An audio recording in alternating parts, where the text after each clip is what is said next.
everybody, I'm Corinne Blackstone and welcome to my craft room. I'm so happy to have you here today.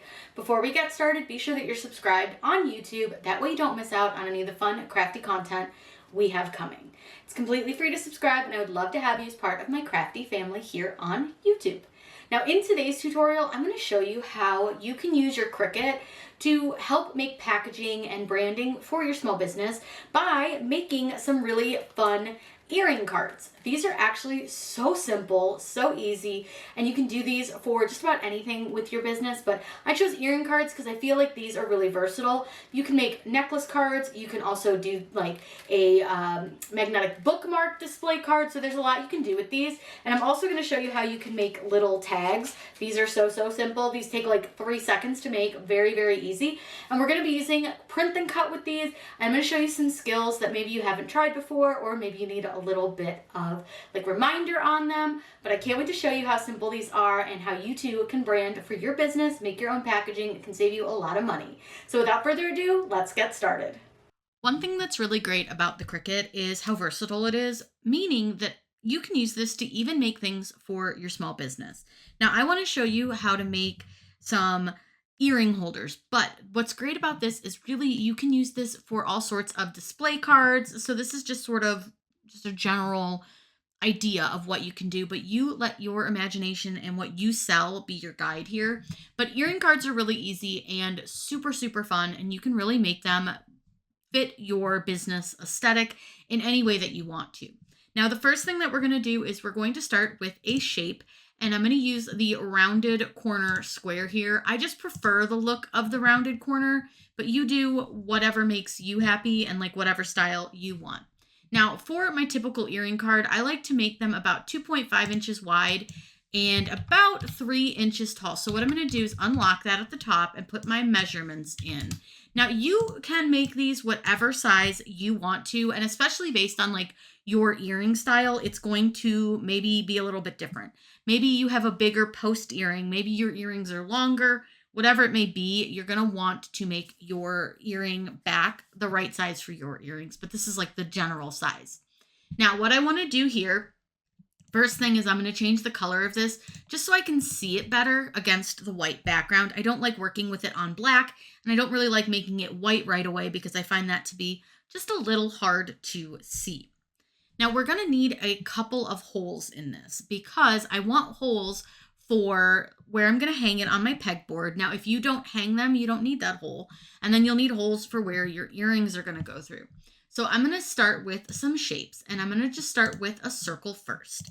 Now let's make the peg hole first. Now my pegs are pretty small, so I'm going to make this about, let's go with like 0.15, I think, for the circle should be a good size for my peg hole, maybe a little bit bigger. I think I'm actually going to go with like 0.1. Let's see how 0.19 looks. That looks like a better size hole.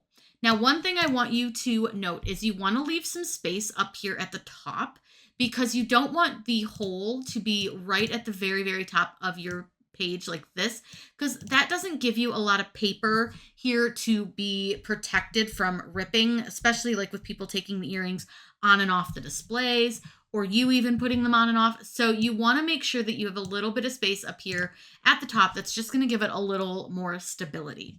Now, before I do anything else, I'm going to select everything and I'm going to center this because I want to just make sure that that circle is nice and centered. Now, I'm going to need circles for the earring holes, and those are going to be pretty small. But what you can do is just duplicate the circle that you used for your peg hole, and then you can make those smaller. So for those, I usually go about 0.1. They do not need to be very big. They can be quite small because the posts for your earrings are going to be pretty tiny. Now, you'll notice it's really hard to grab that circle. So I'm going to go ahead and zoom way in here so that I can see my circle better. And now I'm going to be able to grab it and move it. Now, all I'm going to do is put it where I want it, duplicate it, and move the other circle kind of wherever I want that one as well. Now, they may not be perfectly lined up right now, and that's okay. Just grab each of your circles. You're going to hold Shift on your keyboard and click the layers over here. Then you want to align them, and you're just going to go ahead and use this center vertically, and that's just going to get them centered where you want them. Now, another trick, I'm going to go ahead and attach these, And I'm going to go ahead, select everything again. I'm going to align, and I want to center them horizontally. That just makes sure that everything is centered where I want it. Now, before I move on to my next step, what I want to do is I want to slice out the circles from the card, because that way it's going to cut them out. Design Space has been having some issues using some of the functions when you're using print and cut. So I recommend using the subtract or the exclude option. So what I'm going to do is select everything and go down to combine, and I just choose exclude, and it gets rid of those spaces where the circles are. That way it'll cut them out, and it's just a lot easier than having to weld to make one layer and all of that. So use the exclude option, and now your earring card is basically good to go. Now we can add whatever else we want to this as far as like elements. Maybe you want to add some text to it. Maybe we want to add our logo. Whatever it may be is what you can do. So I'm going to add my logo. I'm going to go into my uploads, and I uploaded my logo the other day. So I'm going to use that, and I'm just going to add to canvas. Now mine is obviously for my crochet business, but we're just going to use it for use sake. I'm going to go ahead and change it to 3 inches wide. I'm definitely sizing this down, but this will help me get this on to my earring card, and I can place this wherever I want it. I do prefer to go a little closer to the bottom. Now, again, I can use that align and the center option just to make sure that everything is exactly where I want it to be. Now we can add anything else that we want to this, whether you want to add that these are polymer clay, maybe they're stainless steel backs, whatever kind of information you want to add to this, you can do that by just adding text. Now you'll notice that it looks like everything disappeared. It did not. It's because we're zoomed in. So if I zoom back out, you'll see that now you can see your card and your text. Double click on your text and just change this to say whatever you want. So I'm just going to say stainless steel. I have no idea. I don't make earrings, so whatever information you would put on these cards is what you would put on them. Now I am going to change the text color here to black, and then I'm going to choose just a different font. I don't like that one. It's not for me. So you can use whatever font you want, but I do recommend making sure you keep it to something that's easy for your customer to read. So like I do like the Era's Bold, the Era's Medium, all of those are really nice, but again, just use one that you like. Even if you want to go something cutesy like this, that's fine. It's easy to read. But I think I'll just use this Footlight one. This comes with your computer. I'm going to go ahead and size this down, and then kind of place this wherever you want to put it on to your earring card. I am going to go from basic cut to print and cut just so I can see this in a little bit better, because when you use basic cut, it gives you an extra outline around it because it's showing you where it's going to cut. So if you want to really get a good vision of what your design is going to look like, I recommend just changing it over to print and cut right away. Now you can of course add pricing or any other information that you want here. So I think I will add like a little pricing seal over here. So I'm just going to go over to shapes, and you use whatever shape you want. I'm just going to use a little circle, and I'm going to go ahead and size this down quite a bit because I'm going to put this up here in this corner. Now I'm going to move this down just so that I can fit this circle. Now what's fun with this is you can make this circle literally anything that you want. You can make it a color. So maybe you want a yellow circle. I'm going to change the color of the background really quick just so we can see this, and I'll change the color of our canvas just so that you can see the card better. But I'm going to leave my card white. You do whatever you want with your card, but I'm going to go ahead and use a pattern for this. And patterns are really fun to use with your Cricut.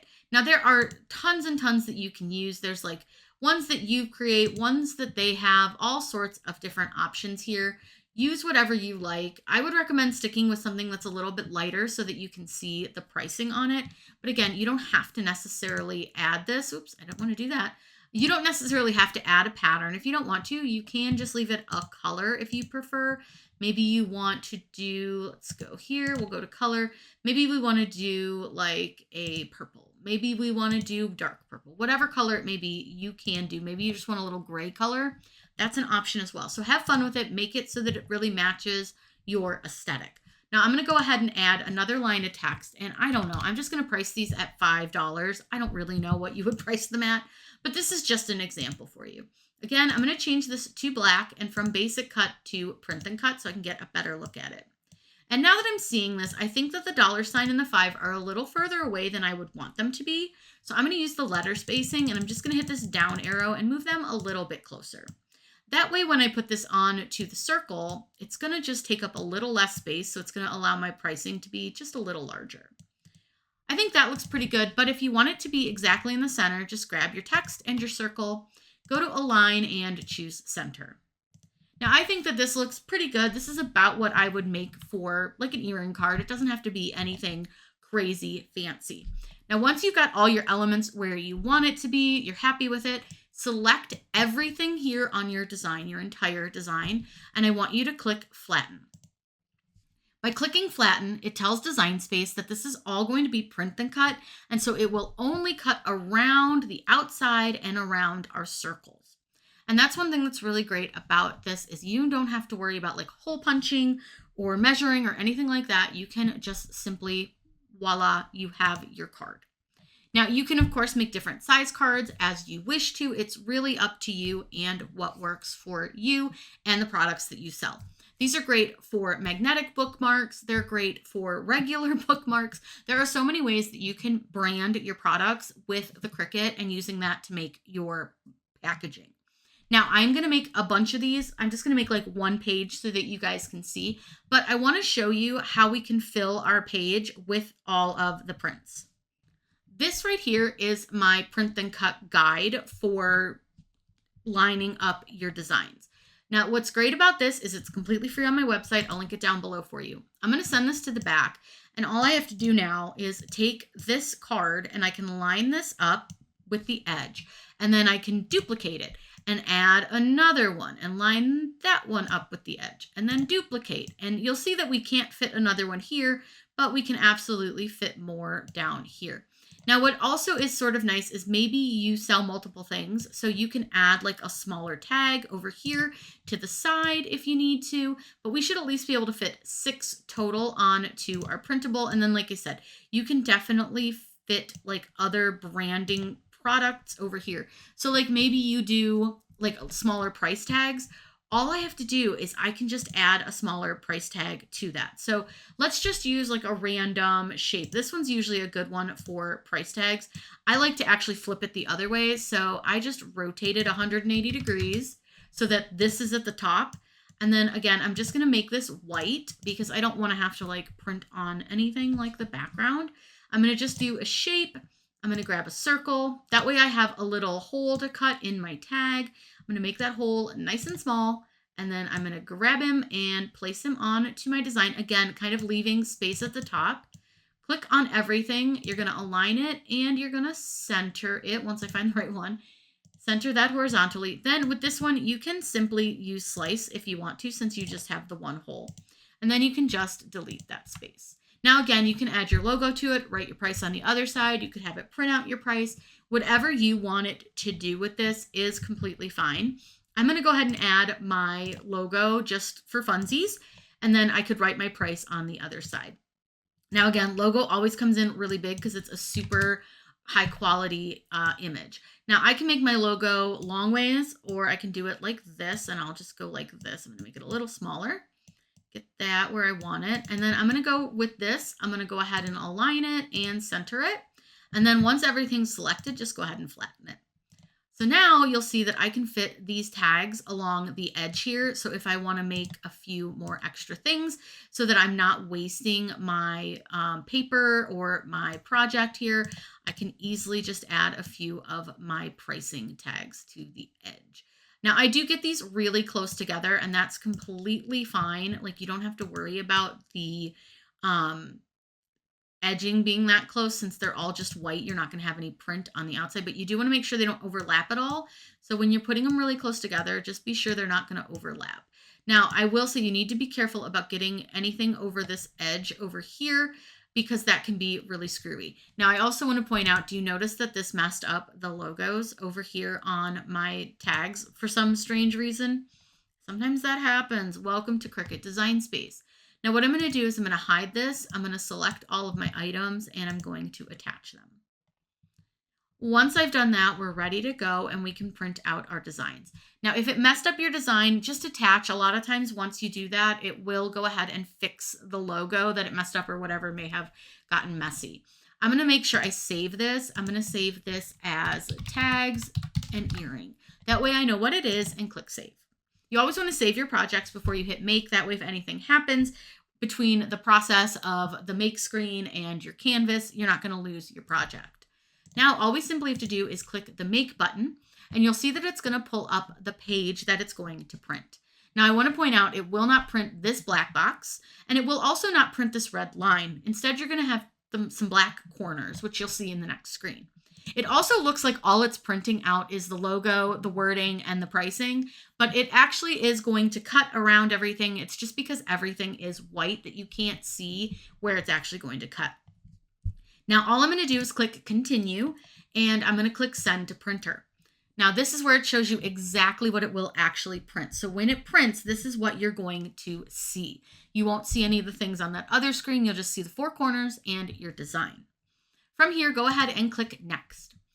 Now, this is where we're going to set all of our printer settings and things like that.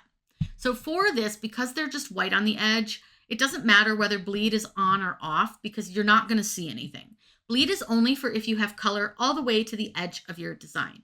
I tend to just turn it off when I'm using white. I don't know that it really matters one way or the other because it's just white. But I do always want to use my system dialog. Now, you're going to turn that system dialog on and hit print. It's not going to print. It's going to actually open up your printer preferences. Now, if for some reason you don't have these printer preferences, I want you to go to your printer manufacturer's website and download your printer drivers. You can just search their website for your printer model drivers and it'll bring it up and you can install those. A lot of times when people install their printer, their drivers don't always install correctly. Now, what we're going to do is click on the word preferences. I will always double check my document size and my orientation. Then I change my paper type from plain paper, bright white paper, and I like to use premium presentation paper matte. I find that works great for my printer, but do what works best for yours. You might need to do a few little test prints. Then I change my quality from standard to high, and I make sure that color is selected. There's one more option here that I want to use, which is under more options.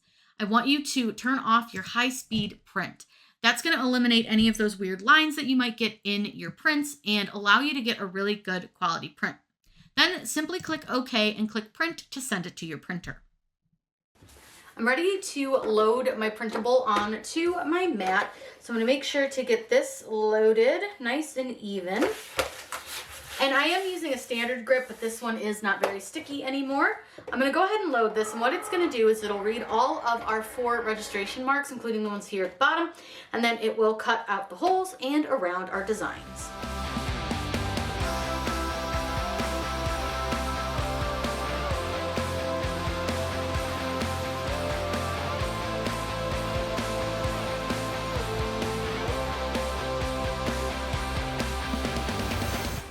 In case I forgot to mention it, I did cut this on the medium cardstock setting, and you can see it cut beautifully. So I'm going to go ahead and remove these from the mat, and I'm just simply going to roll my mat back, and you'll see that these pop off pretty easy. And be careful not to bend them since they are cardstock. And I'm going to go ahead and pop the little tags that we made off, and then let me put some earrings on these and show you what they look like. And here's a look at your finished cards. Now remember, these don't just have to be earring cards. You can use these for lots of things. Just change up the sizing to match your blank, add the different words that would match your blank. And again, you can use these for lots of different things, magnetic bookmarks, regular bookmarks, all sorts of things. I don't know why those are the first ones that come to mind, but they just are. Now, again, you can add your logo, you can add text, you can add pricing. There are so many things that you can do with these, so don't just feel like you're stuck with the way I designed them. Have fun with them. This is just kind of a guide to give you some starting points. If you have any questions, please let me know in the comments down below. I'm always happy to answer those for you. Be sure that you're subscribed here on YouTube. That way you don't miss out on any of the fun, crafty content we have coming. And as always, happy crafting.